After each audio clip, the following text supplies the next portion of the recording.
I think I worked out last night that this is going to be your 23rd season involving senior appearances. Is the hunger and desire still as strong as it ever has been? Probably more, because you're counting down. I don't think I'll make it to over 30. So 30, he said 23. I mean, like not 30 age because I'm definitely over 30 age, but 30, yeah, pre-seasons. But yeah, hunger's there more than ever. Obviously, you always got doubters at this age as well, talking about age and legs and all that. So yeah, the hunger is more.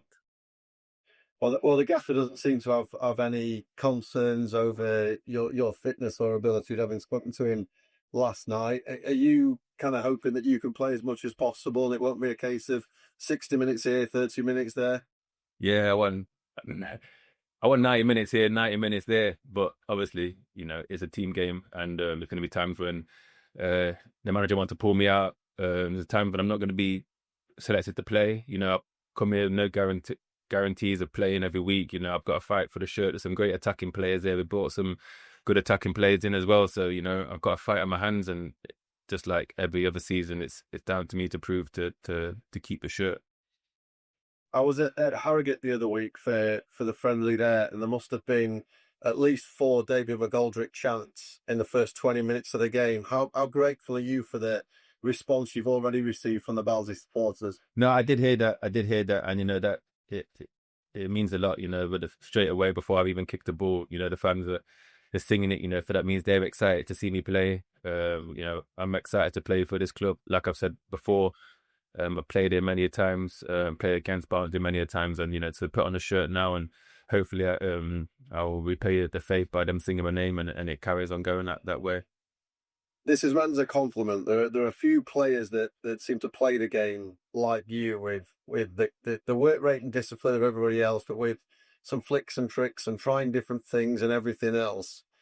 Should players, take a little bit more risks in games, do you feel, and try and excite people and be a bit more box office if they can? Yeah, but to some degree, I think you have to maybe earn that right, and it's hard.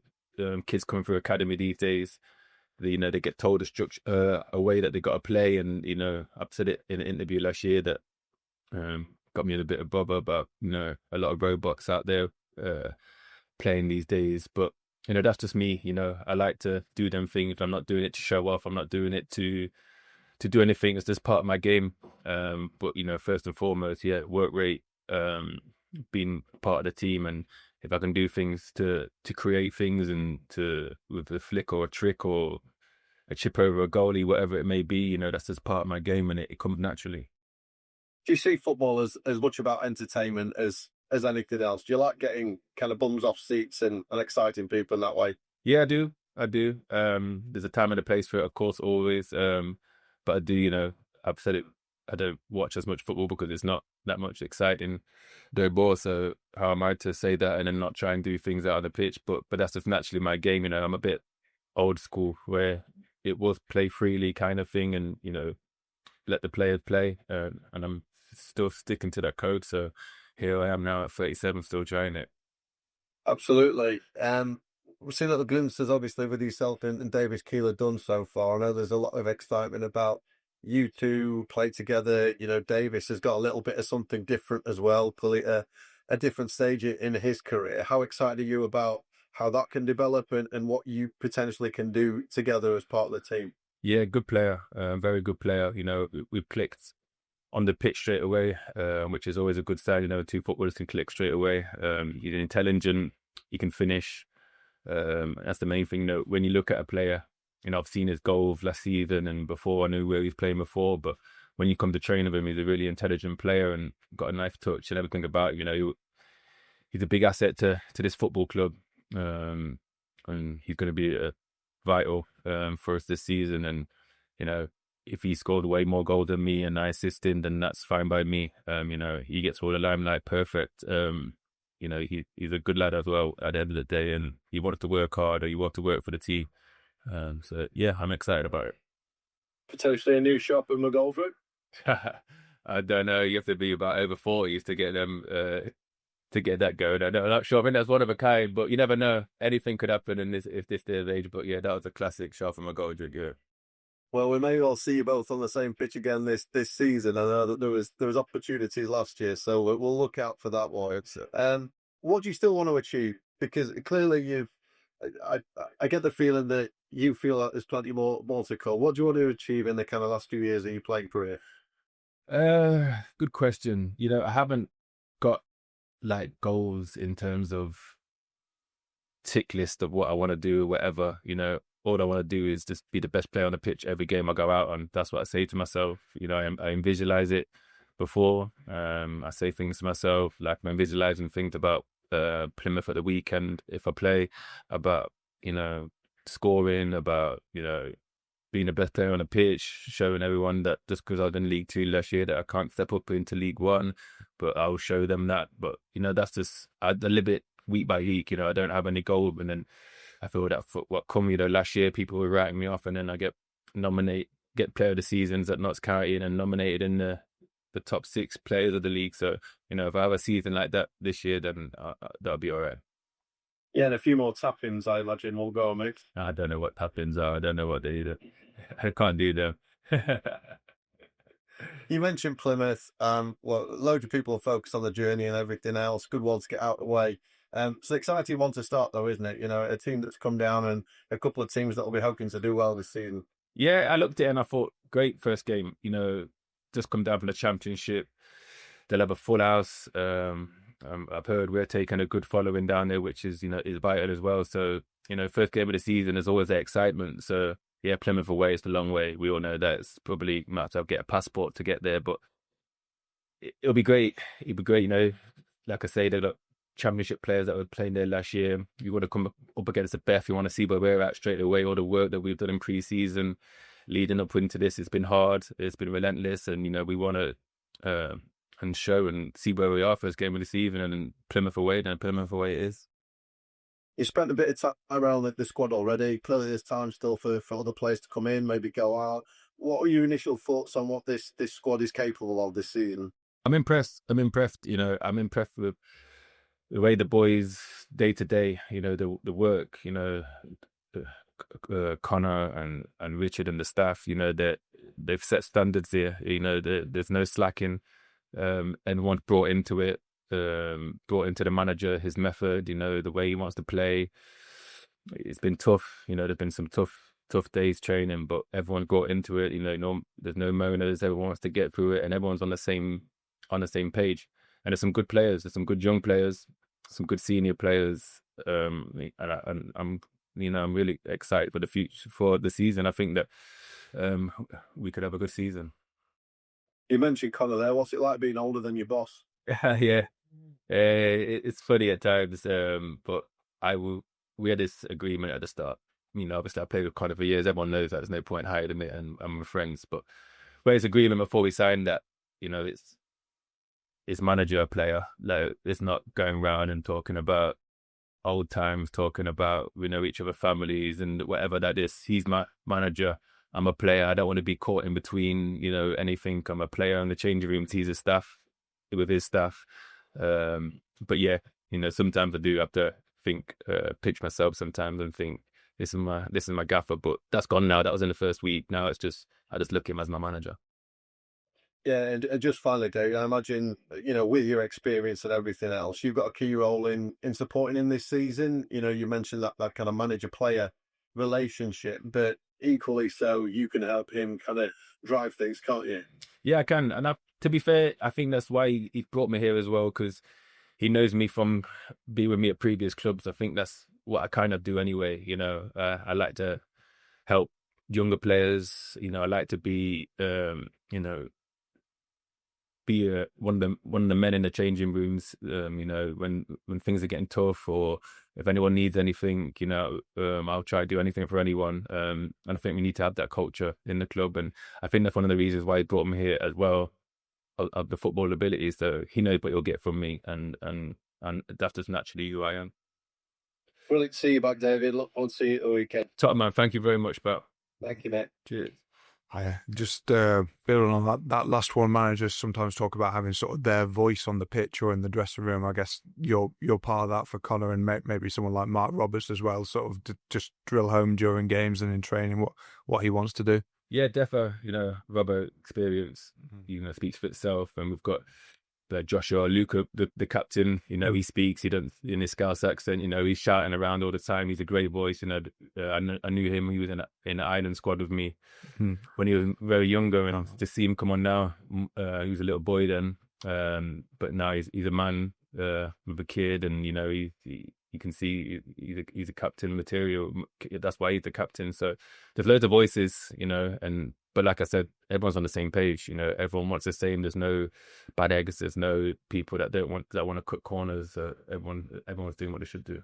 I think you played with Connor at a couple of clubs and internationally as well. Where did the sort of friendship and the relationship start? Was it before Derby? Was it Sheffield United, or was it Ireland? Where was it really? Yeah, it was Ireland. Yeah. I think we both got kind of called up around the same time under Martin O'Neill many years ago, and then we've filtered through squads. We never started to play that much at the start, but then when Mick McCarthy come in, he played us a lot, and then Steve and Kenny, we played a lot. So yeah, I had a probably good 7-8 years in the Ireland set up with Connor, and then played at Sheffield United with him for a year, and Derby with him for a year, and we were friends throughout that.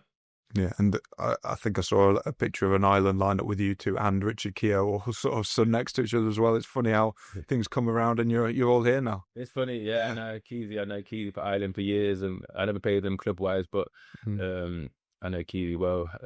But it's funny, I was saying to someone the other day, is every dugout at the minute that I'm playing against, there's someone that I played against or played with. Like, I'm at that age now where people are starting to get who I played with, or that were a little bit older, starting to get their first coaching roles or first manager roles. So it's nothing new. It's just the times, I probably Plymouth, Tom Cleverley. I play against Tom Cleverley. He's younger than me. This is what it is. I can't get used to it. I think Connor told a story in another interview this week about how you and him were at a wedding this summer, and you came up to him and said, "Sign me," or something like that. I mean, that's his version. What is that? Is that basically what happened? Or? Yeah, basically it was at a wedding, and then obviously I had a few wines, and I went and put a blank piece of paper with a 5-year contract in front of him and told him to sign it, but he didn't sign it. But yeah, it was just like I say, he's a friend, and we got the same kind of friendship group in terms of certain players that we played with. It was a player that we played with wedding. So we talked then. There's other things in the pipeline going off with me. I didn't know what I was doing. I wanted some time, and then we made a decision, made a good conversation, and to come here, and here I am. And just lastly, in the friendlies, we've seen some pretty good attacking players. Was touched on earlier with yourself and DKD and others as well. Do you feel like that's really coming together, and hopefully it will show in the first game as well? Yeah, hope so. That's the plan. And obviously we've signed a few young players as well that's coming on loan, and we've signed Reyes, and so it's going to be exciting. It's going to be, but what you want is it's a long season. You're going to need a lot of attackers. You can't just rely on two to do it all the time. You're going to have to rotation. There's going to be midweek games, and obviously I can't play every minute of every game. That's just not statically possible. So it'll be exciting, and we need everyone to come to the party. You're a senior player, David, who younger players look up to. Can you remember the time when you were a young lad? Is anyone that you looked up to and took things from in terms of how they sort of behave as a professional and the daily sort of routine, whatever? Yeah, well, sort of times when I was at Southampton, I used to drive from Nottingham and pick up a player, Stern John. Oh yeah. Not guys, not Birmingham, Coventry. We used to pick him up in Coventry, and he used to tell me about his career. Obviously, Trinidad International played. Yeah. And he used to say, he said a word with me. I remember he used to say to me, like, embrace every minute of football because it will finish like that. Yeah. He was at the end of his career. Stuck with you. And it stuck with me. And I'm telling the boys that now that your career will go like that. So work as hard as you can. And it wasn't really till I got to Mick McCarthy taught me a lot in terms of being a manager, player. But then probably when I went to Republic of Ireland, and I obviously I had the likes of Shane Long, Bobby Keane, John Walters. That was the strikers there, and I see how they did day in, day out. I remember we were on the way to a game and Johnny Walters was stretching on the middle of the bus, like doing band work, and I'm just like, wow, this is what it is. So yeah, I take inspiration. No one that's absolutely stung to my mind. I've had words of Harry Redknapp when I was younger. He stuck with me. He always says, "Don't worry about missing a chance. Worry about when you're not getting chances." So that's always stuck with me. So as long as I'm getting chances, I know that I'm doing okay. Has there been any player you've sort of watched or play with that, in terms of your style of play, you've sort of taken things from? Or I mean, you're sort of an off the cuff to play. You do your own thing, but is there anyone who sort of inspired you in that regard? No, not in terms of that. You know, I feel like I'm just my own player. Obviously, I can sit here and say, "Oh, who my heroes are growing up." You know, Thierry Henry, Arnai, the Brazilian Adriano. I used to watch him on Italian Italian Channel 4, whatever it was, scoring all the goals. So I used to watch them, and that's the football that I liked, and that's the football that I've tried to bring in my career, but not to as good as Arnie. Then, by the way, just to throw that out. I know you said. You mentioned when you first interview, you mentioned Billy. I mean, he's obviously playing on in his 40s. Is that something in your mind? I mean, he could, he's managed to do it. He's a top professional, great player like yourself. Looks after himself. Is that something that sort of inspiration? That's what I'm saying. It's there to be done. You know, there's no when you're a football man. You know, me and Billy have never relied on our pace. You know, Billy is a natural instinct striker, so if he can still move around and get the ball in the box, then he knows what to do. Me, I've never had pace, so it's more upstairs than the brain, and so that helps. You know, I think when you're relying on your pace and you lose that's when it really goes down. But we've never had that problem, so you know, why not? But I haven't put a number on it. You know, I just said to myself, I know the time. You know, when the time is right, I know when the time is right. Yeah.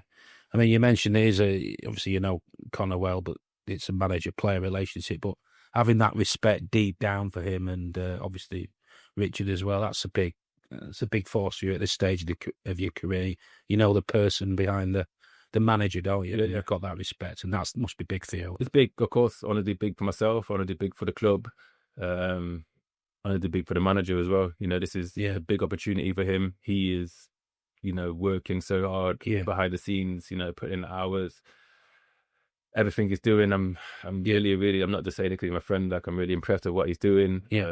And the graft that he's putting in, there's no days off for him. He's sledging away, and obviously when that's your friend, you know, you don't want to let him down. So I've got a responsibility as well, and and I won't let him down. And I just finally, you're a football guy. Clearly, you're playing for a proper club here, aren't you? Really, I mean, it's had a couple of difficult years, but it's a proper football club, isn't it? It's a proper football club. A proper football club. I'm saying that because I've been here, played here, been here when it's rocking. You know, I've lost here, I've won here, I've scored here. I know all about it. I know all about the Yorkshire football. You know, they live and breathe it here, so I know all about it. It's a proper football club, and you know, I could have been at a club where, you know, it wasn't much going for it, and it was maybe a better payday or something. I don't know, but here, you know, it's a proper club, and this is what you want, to come on a Saturday and just play for a passionate team.